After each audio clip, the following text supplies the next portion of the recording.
朋友們，大家好。我發现呢，咱们有些中国人对德国看法，一个是容易走极端，另外一个呢，有些人呢喜欢以静态的眼光来看待德国。我认为这两种都是不对的。先说吧，有点走极端对德国看法，或者对西方的看法。这段时间，或者今年夏天吧，就是欧洲这边，特别是西欧这边，史上最热。像德国有些地方，最高气温那一两天超过41度、42度，这在德国史上，至少我在德国这30多年从来没有遇到过。而且过去这几年，我发现呢，高温的天气越来越多，然后呢，持续的时间越来越长，晚上的那個氣溫也特別高。比如說，我大概10天前從巴西回到德國，那幾天特別熱，科隆最高氣溫達到38度，在屋子裡啊超過30度、31度、32度，因為我們有那個溫度表，所以能夠看到氣溫啊。這真的我在德國30多年從來沒有遇到過，那幾天真的特別難受。當時你們知道吧？我最想的是有一台空調，因為呢，在德國，大多數人，特別是我們城市的住房裡面，不管是公寓也好，還是獨棟的樓房也好，幾乎是沒有空調的。我是說幾乎，沒有具體統計啊。我估計呢，有3%的那個家庭，德國家庭有空調就不錯了。私人家庭啊，可能像什麼醫院的這種單位啊，還有那個診所啊，或者那個政府單位有空調的那個比例高一些，但私人的住家有空調的，我見到的極少極少。經過這個自媒體啊這樣一宣傳，讓很多中國人認為德國人連空調都用不起，沒有空調自由。當然部分是對的啊，目前為止在德國確實沒有空調自由，但並不是說這空調貴到我們買不起的境地。以前正常的年份，空調其實如果是買的話不貴，但是貴的話是安裝費。我記得在前面一期我已經說了啊，安裝費在德國大概在1500歐元左右，有的公司它收費少，可能要1000，收費高的可能2000，所以大概平均值是1500歐元左右，是安裝費啊，朋友們。買空調的，我這裡說的是分體式空調，1帶1，一個主機一個分機，安裝費1500歐元左右。而這個空調本身呢，最便宜我聽說有500歐元的，但往上貴800歐元左右可以買一個分體式空調，再加上那個安裝費1500左右。也就是說，在德國買一台空調，包括安裝費，它的花費大概是2000到3000歐元左右，所以取中間值，那就是2500歐元左右，剛好是在德國一個人稅後工資1個月不吃不喝可以買一台空調，所以對一些人來說是比較貴的。還有一點，我覺得有些中國人對德國人的看法有點極端，那就是空調擁有率。為什麼在德國那麼少人有空調呢？還有一個很重要的原因，我認為是氣候。阿爾卑斯山是一個明顯的地理分界線。阿爾卑斯山以北，由於它緯度高，又加上呢這個熱空氣，撒哈拉那邊的可能過不來，所以呢，在我們這裡啊，正常年份，我說了是正常年份，德國的夏天其實是非常涼爽的。大家可能對國內的昆明啊、貴州可能有概念，對吧？德國的正常年份，一般夏天是25度左右，晚上一般是15度左右。你們自己想想看，白天25度，然後晚上15度了，晚上睡覺如果開窗的話，可能還要蓋那個被子，如果不蓋被子就比較涼。所以正常年份在德國根本就用不上空調。只不過呢，現在極端天氣可能越來越多，然後呢，極端天氣的那個氣溫越來越高，這是事實啊。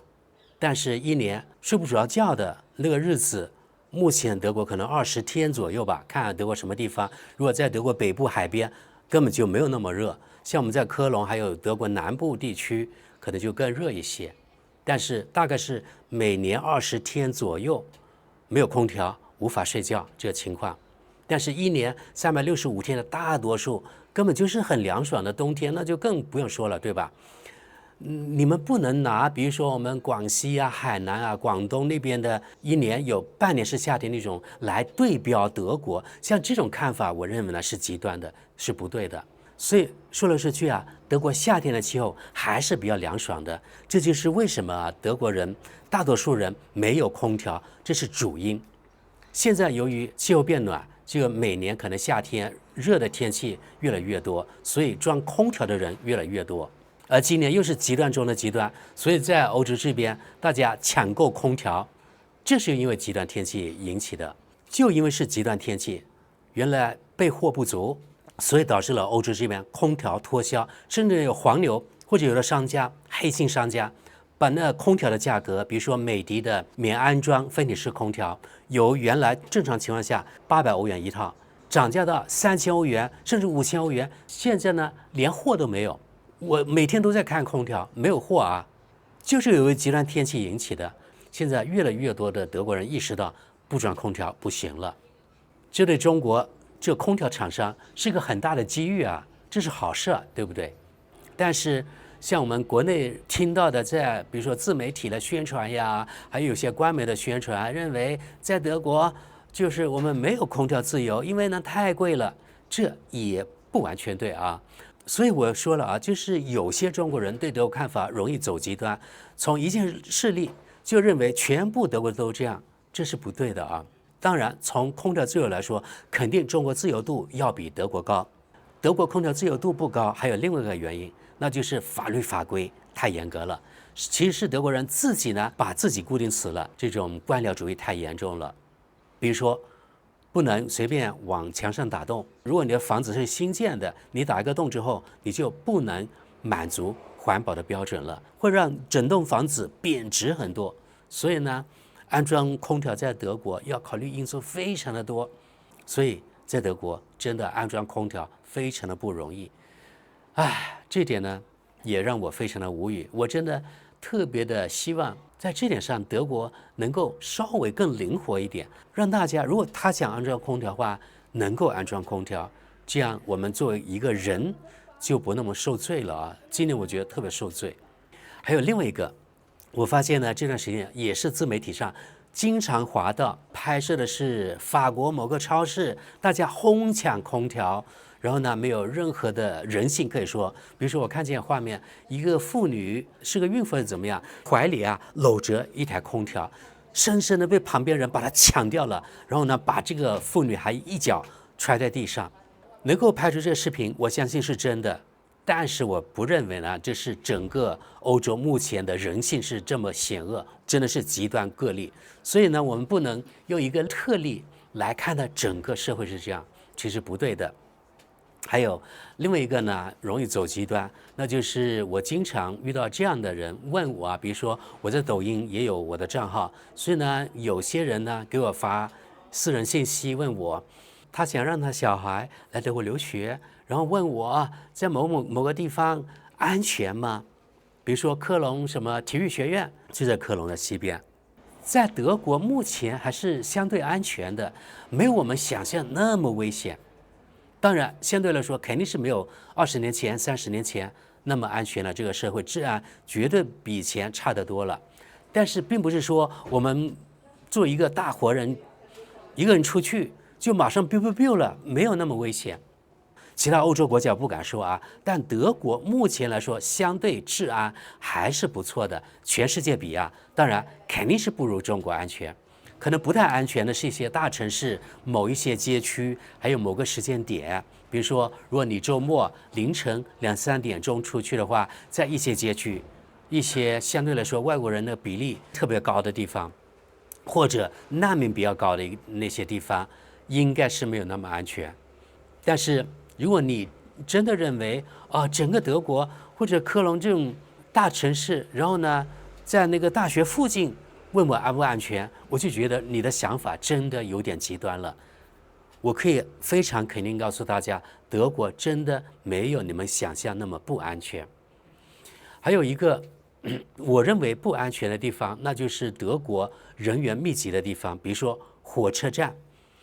在德國像這種地方是最不安全的之一吧啊。與中國完全相反。像中國因為到處有安檢、有攝像頭，所以相對來說，像這種人員密集的地方反而比較安全。在德國呢，我認為不安全的，剛才說了，其實就是這種火車站人員比較複雜的地方。一個是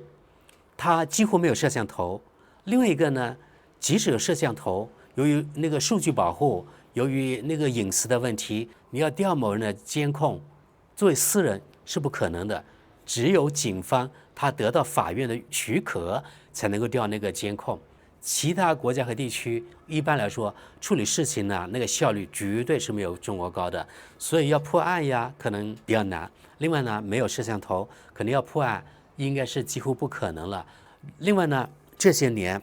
德國没有那麼安全，也是事實啊。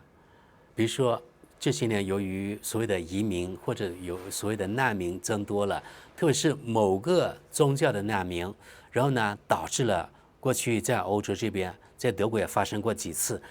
持刀砍人、殺人而且致死的事件。所以呢，我去德國科隆火車站啊，還有其他大的火車站，我真的是膽戰心驚的啊！我特別的擔心，因為他們袭擊人很多是無差別的啊，就是你倒霉那天你遇到他了，那你的小命就沒了。所以從這點來說，德國肯定是沒有中國安全的，德國也是比較危險的。但是如果說你每個時刻、你每一分鐘，你的人身安全都得不到保障，我就覺得像這種想法真的偏激了。目前為止我還是活着呀，對吧？我認為平常心看待在德國還有在西方這些國家就行了，沒有那麼危險。我們呢喜歡以一種靜態的眼光看待德國，還有不少中國人對德國還是一種仰視的，而且是神化德國的啊。我可以告訴大家，每個國家都有很多問題，德國有它的問題，中國有它的問題，对吧？这世界上沒有完美的地方。所以如果你在國內過得不太如意，然後呢你去想象比如說德國就是一個完美的天堂一樣，沒有任何的那個不好的地方，那也是不對的。或者我們很多人還是以30年前靜態的眼光來看待現在30年後的德國，也是不对的。以我來說吧，過去20-30年我是肉眼能夠看到啊，德國它總體來說不是原地踏步，就是有些方面呢越来越糟糕。整個國家我認為是走下坡路的，不管是它的文化，還是它的經濟，還是人民的生活水平，與90年代、2000年相比，德國人普通人工薪階層生活水平是下降的。另外呢，治安也比以前差了。如果你在中國你過得不如意，你就認為啊德國一定比中國好，像這種也是不对的。目前德國還是發達國家，對吧？中國還是所謂的發展中國家，所以如果你把14億人平均起來，跟8000多萬德國人，一個是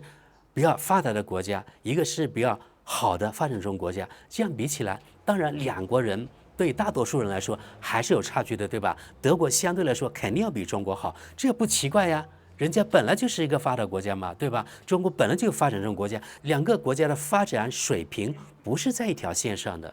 所以肯定有區別，但是如果你認為你現在對中國過得不如意，然後呢你以某種方式來到德國，然後呢你就馬上飛黃騰達了，馬上過上普通德國人的這種優越的生活了，你這種想法我認為呢是不對的。你德語不會，你沒有過硬的技術，對吧？你有沒有德國的文憑？況且了德國本身，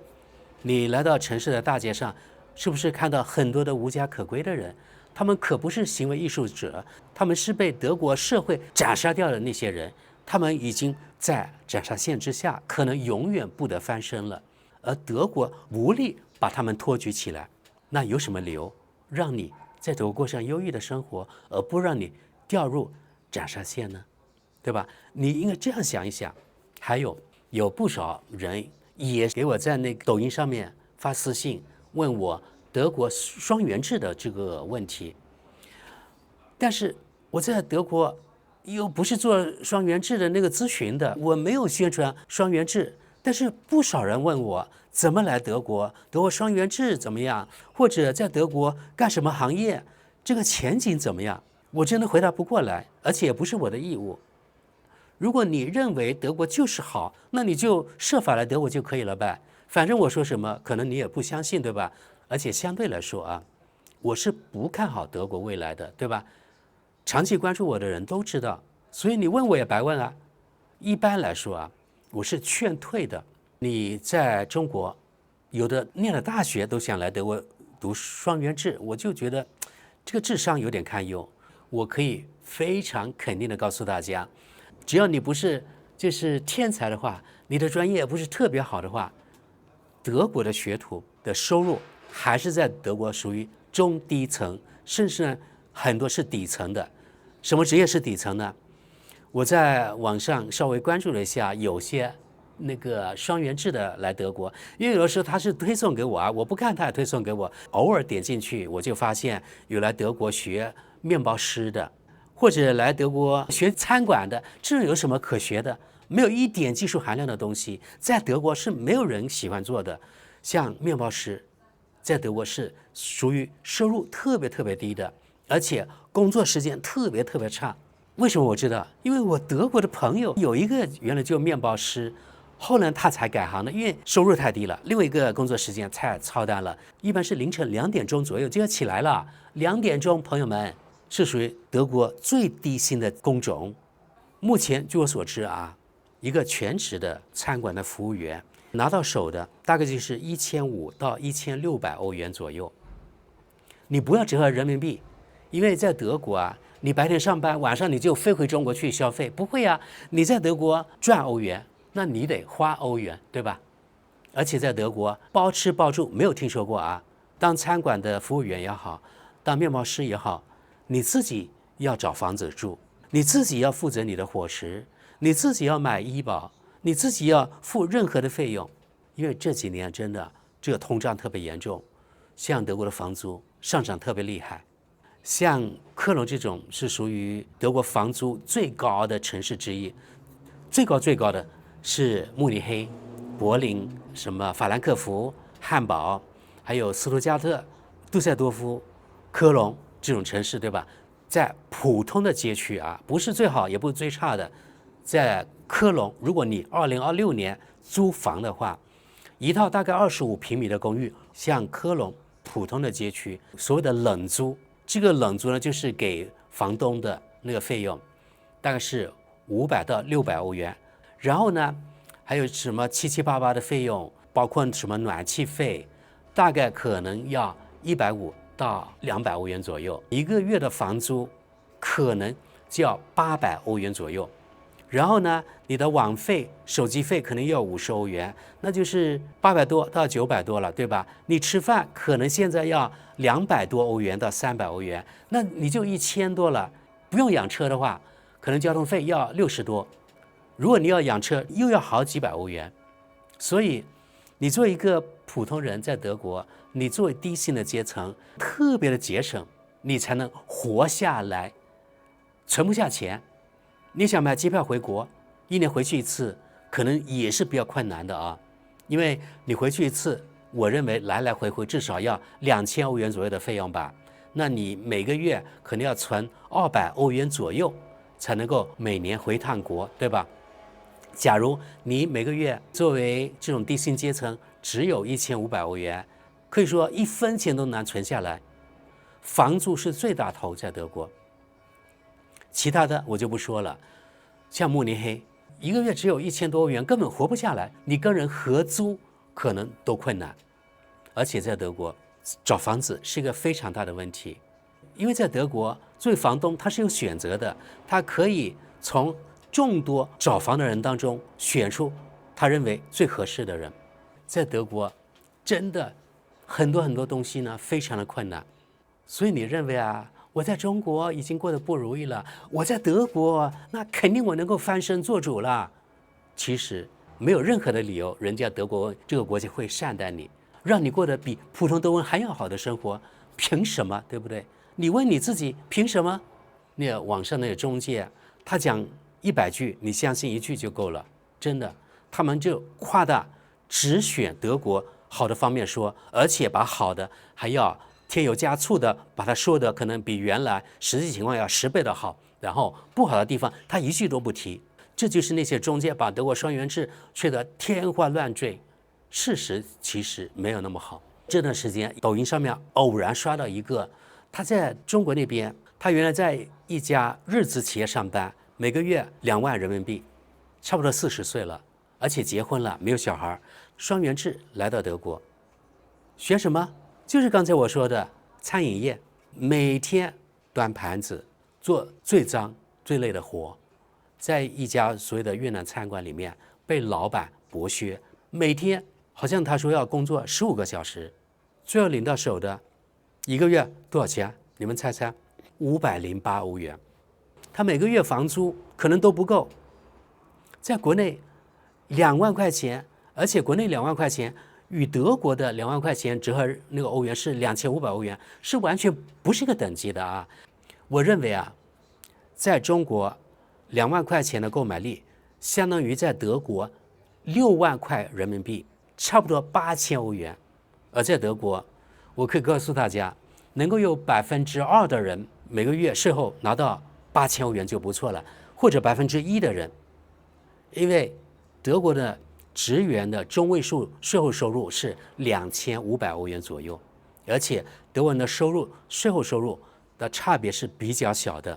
税後你能夠作為單身的人士拿到3500歐元，就屬於很高的了。所以你想想看，如果我說的啊，在中国2萬人民幣，這個人啊沒有來德國之前2萬塊錢，他這個生活水平相當於在德國差不多是8000歐元的生活水平。你們想想看，他從中國的2萬塊來到德國做每個月只有500歐元的收入，這個落差有多大？所以他過得特別的辛苦，他後悔了，來了可能3個多月还是多少，他現在決定要回國了。這又是個例子，對吧？雙元制在德國能夠成功的很少。作為一個外國人，你既不會德國的語言，也沒有德國的文憑，人生地不熟，又沒有任何人在這個地方可以幫到你，沒有人托舉你，然後呢，你想把語言學下來，你想把那個用德國的那個語言來學習他的這雙元制的教學，做那個培訓，這3年每門考試都要過，然後最後呢拿到你的職業證書，這樣能夠堅持下來的人鳳毛麟角，1%的人能夠堅持就不錯了。我也看到有的女孩在德國做護士呀，她成功了，但是千千萬萬沒有成功的人，很多人他可能不會告訴你。像我剛才說的那個原來在国內日資企業每個月2萬塊錢那個人，他敢曝光出來，但大部分人是不敢的，因為他怕丟臉。我們看見成功的那些例子，可能也就是那麼幾個，但是大部分人默默無聞，不敢說，然後灰溜溜的又回去了。能夠堅持下來的人，一個是他特別自律，然後呢特別能吃苦，另外一個他的智商絕對不低。你想想看，你在中國如果也是一个默默无聞的人，甚至呢是屬於在中國比較底層的人，你想來到一個陌生的環境，然後呢突然就翻身，甚至有的人認為一切是那個隨手可得的，哪有那麼容易啊？所以我還是奉勸大家啊，對德國不要以一種極端的眼光或者一種那個靜態的眼光看待德國。說到我對德國看法，現在100%的肯定，整個西方體制未來絕對沒有中國光明。可能你們不同意，但是呢無所謂啊，只是發表我的看法，你完全可以堅持你的看法，然後呢想盡各種辦法來到德國也無所謂。我只是覺得啊，由於西方這個選舉制它的那個弊端，導致了整個西方體制目前是越來越遇到瓶頸，因為它整個社會是空轉比較嚴重，沒有效率，或者互相拆台，政府的執行力又那麼差，然後呢互相扯皮，導致了內耗特別嚴重，而且整個社會越來越民粹化。德國我們選出了什麼些政客，對吧？美國又選出了什麼樣的政客？特朗普不是最好的例子嗎？所以從過去啊這30-40年來看，我認為啊中國的治國理念要比什麼美國呀、德國要高不知多少。只不過中國原來底子薄，所以呢，目前從發展來說，可能有些方面還趕不上，比如說像美國。但是，如果你真的誠實的話，我們不得不承認啊，中國在很多方面，或者說在越来越多的方面，已經趕上，已經超過了西方所有的國家。我是說，在越来越多的方面，並不是说在所有的方面。有些方面，比如說我們還不如美国，還不如德国，对吧？但是你要看到啊，是动態的。我剛才說，一定要以动態的眼光來看，而且中国的办事效率特別高，今天突破這個，明天突破那個。今天早上我看到一個新聞，不知是真是假，我認為可能是真的啊，就是中国可控核聚變現在已經成為現實了，就是把它做成了好像電池一樣的東西，可以50年不用更換。也就是說，今後你買什麼電動車或者是飛行器，已經是無限續航了。這可是世界上絕無僅有的。如果中國真的實現了，中國妥妥絕对是在各方面應該是往世界第一的。而我們很多人還是以靜態的眼光看待德國，認為德國就是那麼牛逼，各方面都非常完美。然後呢，以為30年之後德國還是那樣。所以呢，動態非常重要。總體來說，就是西方現在是這樣往下的拋物線，中國呢是這樣往上走的。那麼10年之後，可能兩國的差距大一些；30年之後，兩國差距更大了。移民來德國，你覺得是一門好的那個投資嗎？你拿你的未來作為賭注，這樣合適嗎？所以我覺得啊，你看待德國也好，看待你心目中那個完美的西方某國也好，不能以一種極端的眼光來看待，也不能以一種靜態的眼光來看待，因為任何事物都是在不斷變化的。好的，那今天咱們的節目就到這裡，感謝你們啊，那我們下期見。